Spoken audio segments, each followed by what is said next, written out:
Manampusong naluwas sa kapulisan sa lalawigan sa Bohol ang usa ka 53 anyos nga Chinese businessman kinsa na biktima matud pa sa kidnap for ransom nga naglambig usab sa upat ka mga Chinese nationals ug laing duha ka mga Pinoy. Ang mga suspect na dakpan sa mga otoridad ato sa operasyon dito sa lungsod sa Panglao, Bohol. Sayra nato ang detalye, pinaagi nining report. Personal nga niadto si Bohol Governor Aris Omentado sa dapit diin nadakpan ang upat ka mga Chinese nationals nga suspect sa kidnap for ransom dito sa lungsod sa Panglao. Naglakip kini nilang Ho Tianfo, Ding Ruyo, Wang Li at Long Qingjing.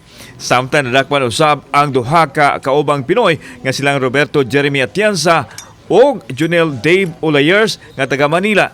Kasamtangan silang gitanggong sa detention facility sa Bohol PNP. Sa yun ini, gibutsyag ni Police Colonel Lorenzo Batuan, ang Provincial Director sa Bohol Provincial Police Office, nga nakadawat sila og kasayuran mahitungod sa nahitabong pagpangdagit, hinungdan nga nagpahigayon sila og rescue operation. Base sa nasayran usab sa Police Regional Office 7 o sa kidnap for ransom ang grupo. Limitado hinoon ang kasayuran nga gihatag sa mga otoridad sa panghitabo. Nakuha gikan sa mga suspek ang mga armas ug sakinan nga gigamit sa pagpangdagit. Naka-release yun ang family sa victim of ransom through bank transfer because murag gidala man nila in a specific area, gitawagan ang family, nakahatag yun, kining tanan i-consider sa pag-file sa kaso.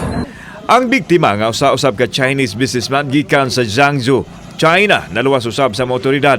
Katapusan siya nakita ni adtong Oktubre 18 sa lungsod sa Tawiz.